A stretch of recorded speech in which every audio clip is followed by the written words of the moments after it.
اس آیت مبارکہ کی ابتدا میں جیسا کہ میں نے عرض کیا تھا کہ اللہ رب العزت نے 10 اصول بیان فرمائے ہیں جن کا تعلق دین کی اساس اور بنیاد کے ساتھ ہے۔ 10 چیزیں، ان میں سے چند چیزوں کا ذکر ہو گیا۔ پہلی چیز تھی فدعو، اے میرے پیغمبر آپ دین کی دعوت دیتے رہیں۔ دوسری بات وَاسْتَقِمْ كَمَا أُمِرْتَ، جیسے اللہ نے آپ کو حکم دیا اس دین پر آپ استقامت اختیار کیجئے اور پکے رہیے۔ تیسری بات وَلَا تَتَّبِعْ أَهْوَاءَهُمْ، مخالفین کفار مشرکین کی خواہشات کی پیروی بھی نہیں کرنی۔ یہ چیزیں ہو گئیں۔ آگے ہے نمبر 4 وَقُلْ آمَنْتُ بِمَا أَنزَلَ اللَّهُ مِنْ کتاب، اے میرے پیغمبر یہ بھی اعلان کر دیجئے اللہ نے جو کتاب نازل کی ہے میں اسی پر ایمان لا چکا ہوں۔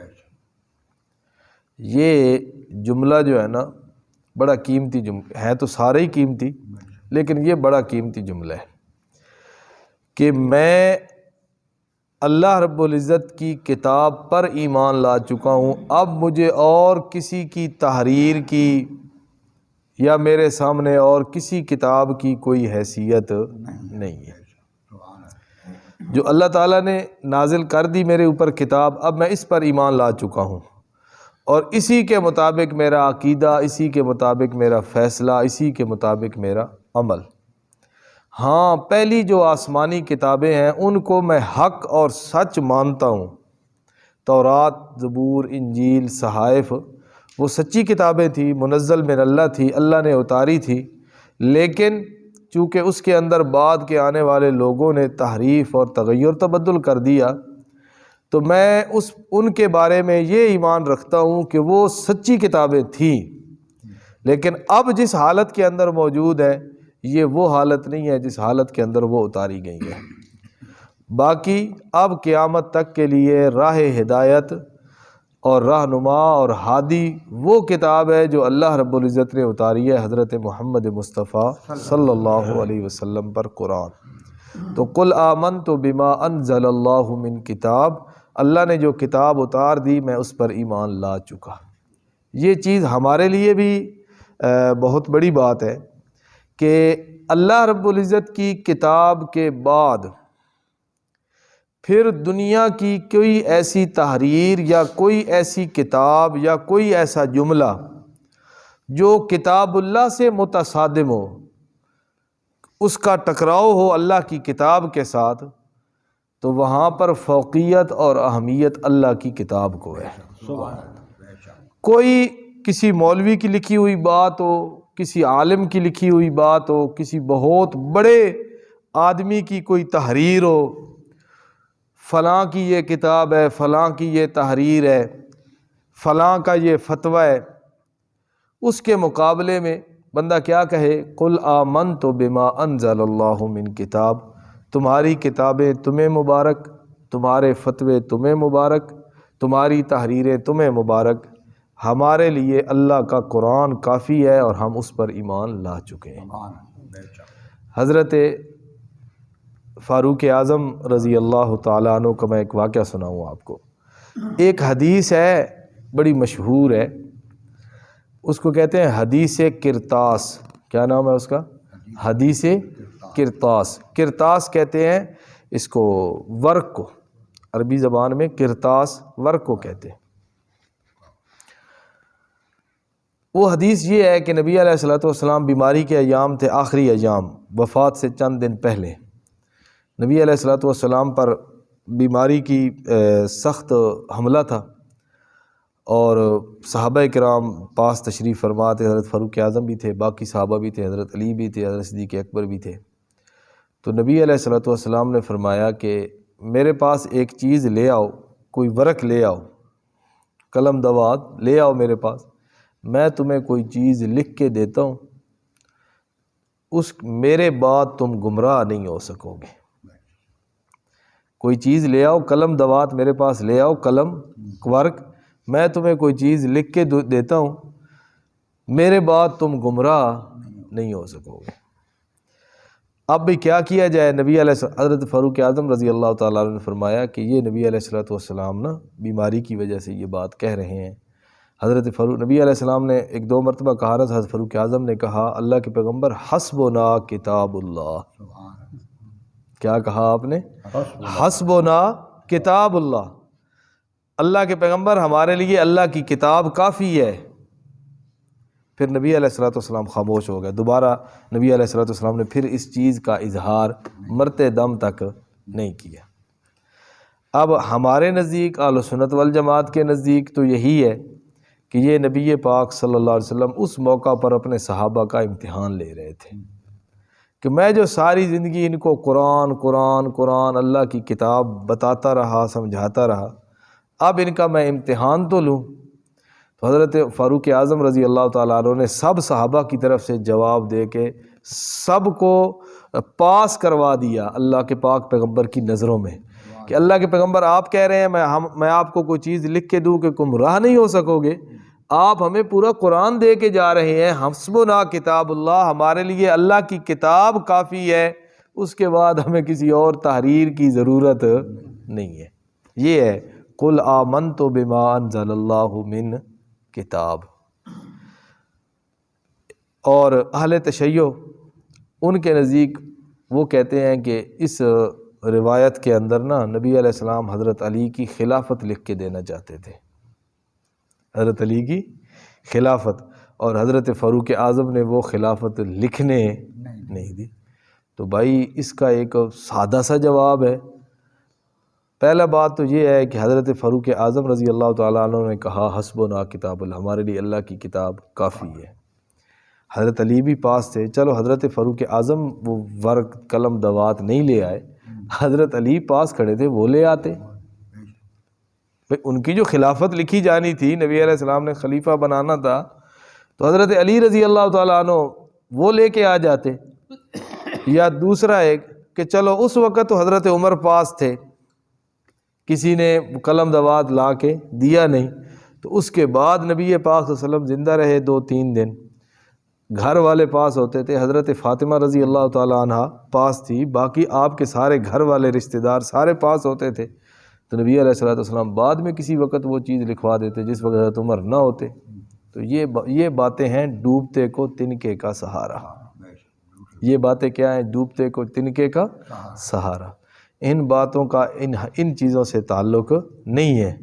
خلافت ایسی باتوں سے ثابت نہیں ہوتی کہ جی لکھوانا چاہتے تھے فلاں آڑے آ گیا، یہ باتیں اس طرح نہیں ہیں۔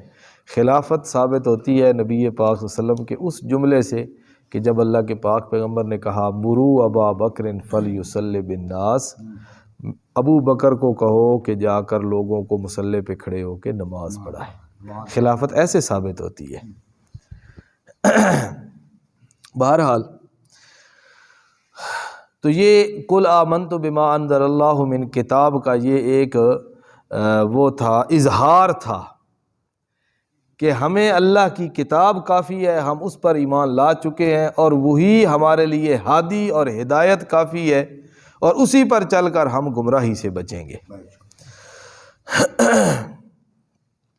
نمبر 5 وَأُمِرْتُ لِأَعْدِلَ بَيْنَكُمْ، 5واں اصول، نبی علیہ السلام نے کہا کہ مجھے حکم دیا گیا ہے لِأَعْدِلَ بَيْنَكُمْ کہ میں تمہارے درمیان عدل اور انصاف کروں، تمہارے درمیان عدل اور انصاف کروں۔ یہ بھی ایک بنیادی بات ہے دین کی کہ ظلم نہ ہو، انصاف ہو، عدل ہو، مساوات ہو، برابری ہو۔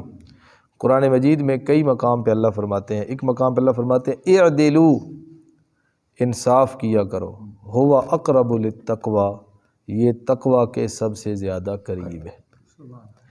ایک مقام پہ فرمایا وَإِذَا قُلْتُمْ فَاعْدِلُوا، جب تم بات کرو تو انصاف کی بات کرو، وَلَوْ كَانَ ذَا قُرْبَى، اگرچہ قریبی کیوں نہ ہو، بات حق کی، سچ کی اور انصاف کی کیا کرو۔ سچی بات اور انصاف کی بات، اور نیت بھی اچھی ہونی چاہیے بات کرتے ہوئے، نیت بھی اچھی ہونی چاہیے۔ یہاں پر دو باتیں ہیں، کچھ لوگ اپنے آپ کو بڑا باتوں کا سچا سمجھتے ہیں۔ کچھ لوگ کہتے ہیں جی میں تو جی منہ پر بات کرنے کا عادی ہوں اور میں سچی بات کہہ دیتا ہوں، مجھے کسی بات کی پرواہ نہیں۔ ایک کچھ لوگوں کے ہوتا ہے نا مزاج، او بھائی میں جھوٹ مجھ سے نہیں ہوتا، میں تو سچی بات منہ پہ کہہ دیتا ہوں۔ تو ہمارا یہ جو ہے نا نقطہ نظر، یہ دوسروں کے لیے ہوتا ہے۔ اپنے بارے میں ہم سچی بات برداشت نہیں کر سکتے، دوسروں کے بارے میں تو ہم کہہ دیتے ہیں کہ میں سچی بات کہہ دیتا ہوں، منہ پہ کہہ دیتا ہوں، اور اپنے بارے میں اگر کوئی سچ بولے تو پھر وہ بات ہم سے برداشت نہیں ہوتی۔ اور دوسری چیز، سچ بولنا ہے اور اس کی بنیاد بھی خیر اور اچھائی پر ہو۔ سچ بولتے ہوئے نیت بھی کیا ہو؟ اچھائی کی ہو۔ سچ بولتے ہوئے جھگڑے اور فساد ڈلوانے کی نیت نہ ہو۔ میں آپ کو ایک واقعہ سناؤں۔ حضرت شیخ سعدی رحمۃ اللہ علیہ نے کی کتاب ہے گلستان، فارسی زبان میں، شیخ سعدی کی گلستان، بوستان، یہ ان کی کتابیں ہیں۔ تو گلستان فارسی زبان میں ہے، اس کے اندر انہوں نے واقعات لکھے ہیں، واقعات فارسی میں، اور اس میں وہ واقعہ ایک لکھتے ہیں، ایک کہانی بناتے ہیں، لکھتے ہیں، اور اس کے آخر کے اندر وہ اس کا نتیجہ بڑا پیارا نکالتے ہیں۔ تو وہ گلستان کا بالکل پہلا واقعہ ہے، پہلا باب ہے، اور اس کا پہلا واقعہ ہے باب اول در سیرت بادشاہوں کا حالات۔ تو اس کے اندر انہوں نے پہلا واقعہ لکھا کہ ایک بادشاہ تھا، اس کے سامنے ایک قیدی لایا گیا، بادشاہ نے کہا اس کو قتل کر دو، کوئی ہوگا اس کا کوئی جرم، تو اس کے قتل کا بادشاہ نے حکم دے دیا۔ تو جب قیدی نے اپنے بارے میں یہ بات سنی تو وہ اب کچھ کر تو سکتا نہیں تھا، بادشاہ کا اس نے کیا بگاڑ لینا تھا، تو اس نے اپنی زبان میں بادشاہ کو گالیاں نکالنا شروع کر دی۔ انہوں نے وہاں پر ایک مثال دی ہے کہ اذا یئس الانسان طال لسانہ کسنور مغلوب یصول علی القلب، بھئی ایسے ہی ہے جب انسان مایوس ہو جائے نا تو پھر اس کی زبان لمبی ہو جاتی ہے، جیسے بلی کو جب اور کوئی چیز کہیں راستہ بھاگنے کا نہ ملے تو وہ کتے پر بھی حملہ کر دیتی ہے۔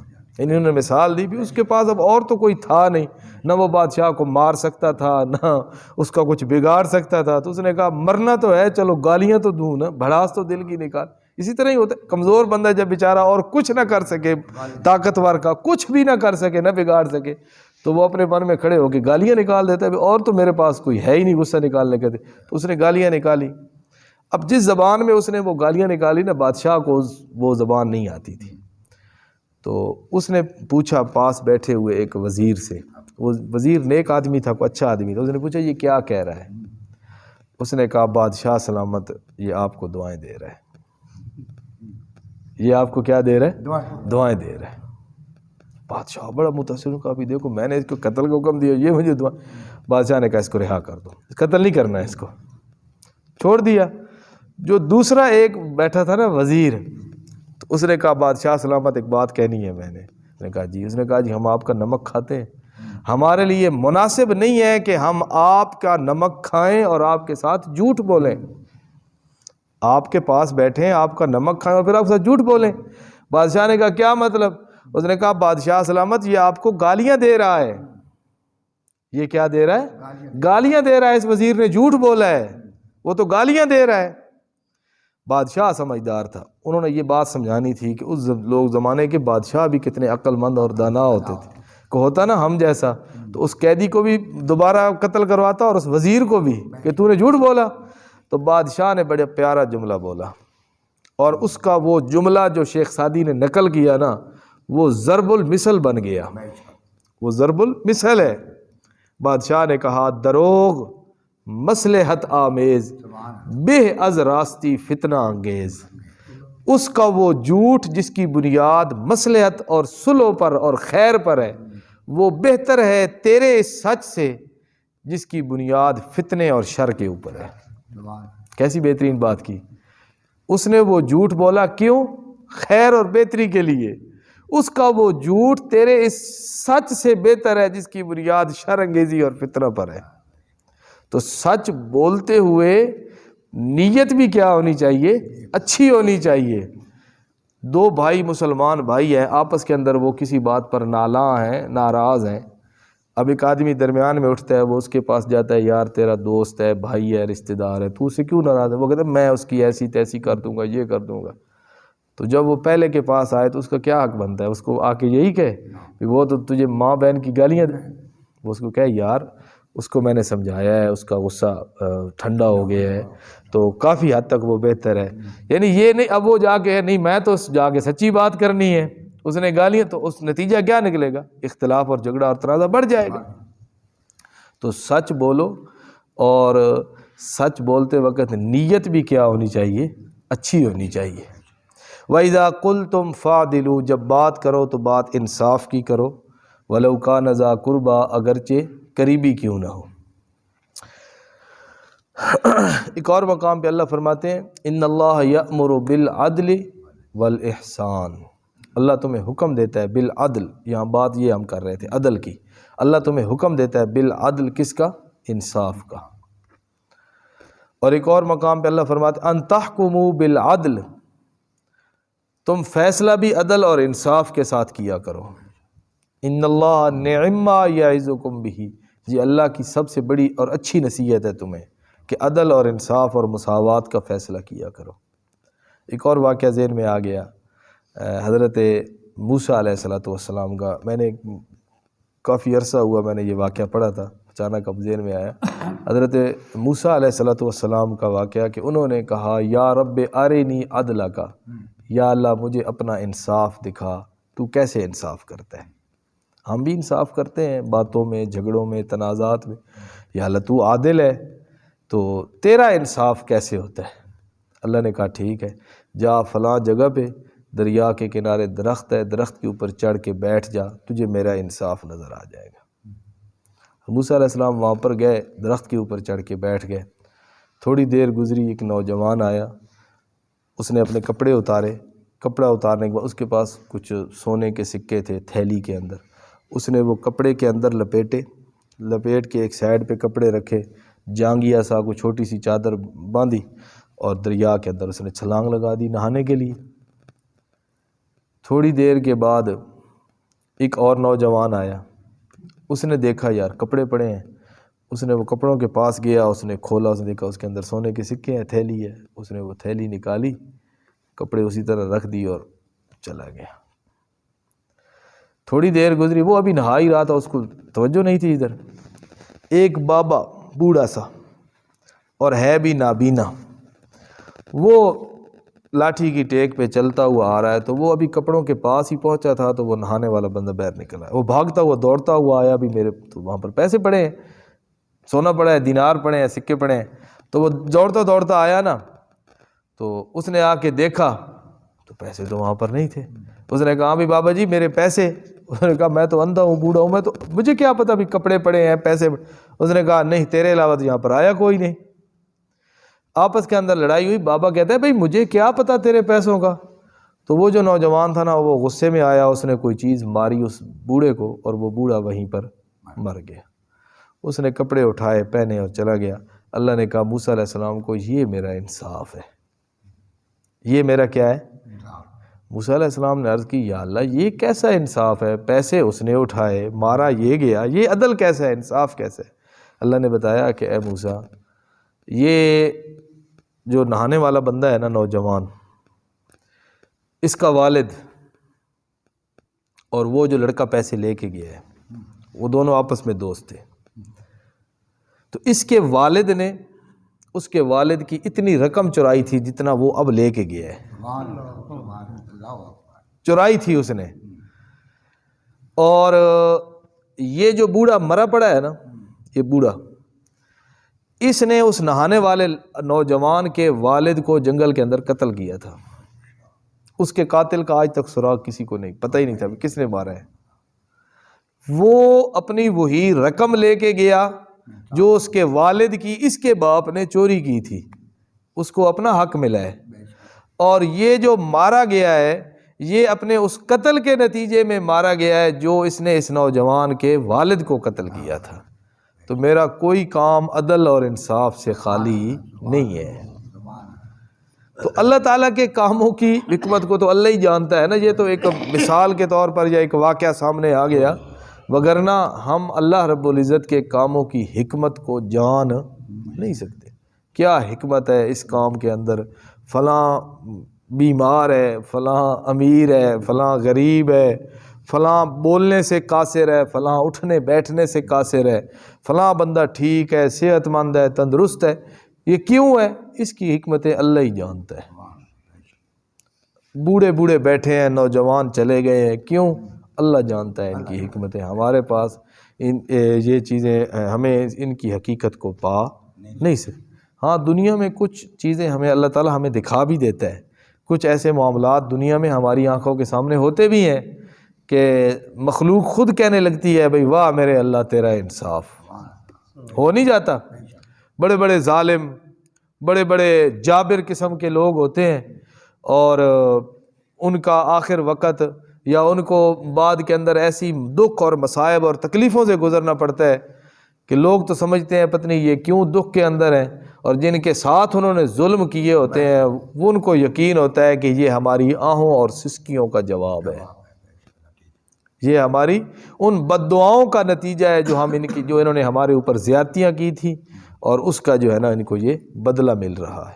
تو دنیا میں بھی ہو جاتا ہے، اس طرح معاملات ہو جاتے ہیں، اللہ تعالیٰ دکھا بھی دیتا ہے.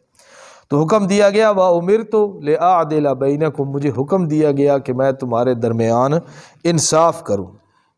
اب ایک حدیث میں آپ کو سناتا ہوں، آخری بات، کہ نبی پاک صلی اللہ علیہ وسلم نے فرمایا انسان کے لیے 3 چیزیں نجات دلانے والی ہیں اور 3 چیزیں انسان کو ہلاک کرنے والی ہیں. 3 کام ایسے ہیں جن پہ وہ کرے تو نجات، اور 3 کام ایسے کہ وہ کرے تو اس کے لیے ہلاکت. ان میں سے جو پہلی چیزیں ہیں نا نجات دینے والی، ان میں سے پہلی چیز ہے العدل فی الرضا والغضب، خوشی کے لمحات میں بھی انصاف کرنا اور غصے کے وقت بھی انصاف کرنا. تو نبی علیہ السلام نے فرمایا نجات دینے والی چیز ہے اللہ کا ڈر فی السر والعلانیہ، دونوں حالتوں میں وہ انسان اللہ سے ڈرنے والا ہو. اور جو ہلاک کرنے والی چیزیں ہیں نبی علیہ السلام نے فرمایا پہلی چیز شح مطاع، سب کچھ ہوتے ہوئے کنجوسی کرنا. شح مطاع، سب کچھ ہوتے ہوئے، ایک آدمی کے پاس کچھ نہیں ہے، چلو وہ بخل کرتا ہے کنجوسی کرتا ہے وہ الگ ہے، سب کچھ ہوتے ہوئے پھر بھی وہ کیا کرتا ہے کنجوسی اور بخیل ہے اور بخل کرنا ہے. نبی علیہ السلام نے فرمایا یہ چیز ہلاک کرنے والی ہے. دولت سب کچھ اتنا ہے اور اپنے آپ کو سکون نہیں ہے، اچھا کھاتا نہیں ہے، اچھا پہنتا نہیں ہے، گھر والوں کو اچھا کھلاتا نہیں ہے، اچھا رہتا نہیں ہے، تو یہ چیز بھی انسان کے لیے ہلاکت ہے. اس دولت اور اس دنیا کا کیا فائدہ جس سے بندہ اپنی ذات کو ہی نفع نہ پہنچا سکے، جس سے بندہ اپنے اہل و عیال کو نفع نہ پہنچا سکے، جس کی وجہ سے بندہ اپنے والدین، اپنی اولاد کو، بیوی بچوں کو بندہ نفع نہ پہنچا سکے، پھر اس دولت کا کیا فائدہ. اور دوسری چیز نبی علیہ السلام نے فرمایا ہوم، وہ خواہشات، شریعت کے خلاف خواہشات کے پیچھے چلنا. ایک طرف شریعت ہے، ایک طرف اپنی خواہشات ہے، ایک طرف شریعت ہے، ایک طرف برادری اور سب چیزیں، شریعت کو چھوڑ کے ان کے پیچھے چلتا ہے تو یہ چیزیں ہلاک کرنے والی ہیں. اور تیسری چیز نبی علیہ السلام نے فرمایا اعجاب المرء بنفسہ، انسان کا اپنی رائے کو سب سے اچھا سمجھنا. بھئی میں نے مشورہ ہوا، کوئی بات ہوئی، رائے دی اور کہا میری ہی بات مانی جائے، جو میں کہہ رہا ہوں نا یہی سب تمہاری بات کی کیا حیثیت ہے. اپنی رائے کو اور اپنے آپ کو سب سے اچھا سمجھنا، اعجاب المرء بنفسہ، یہ چیزیں بھی انسان کے لیے ہلاک کرنے والی ہیں. اللہ پاک عمل کی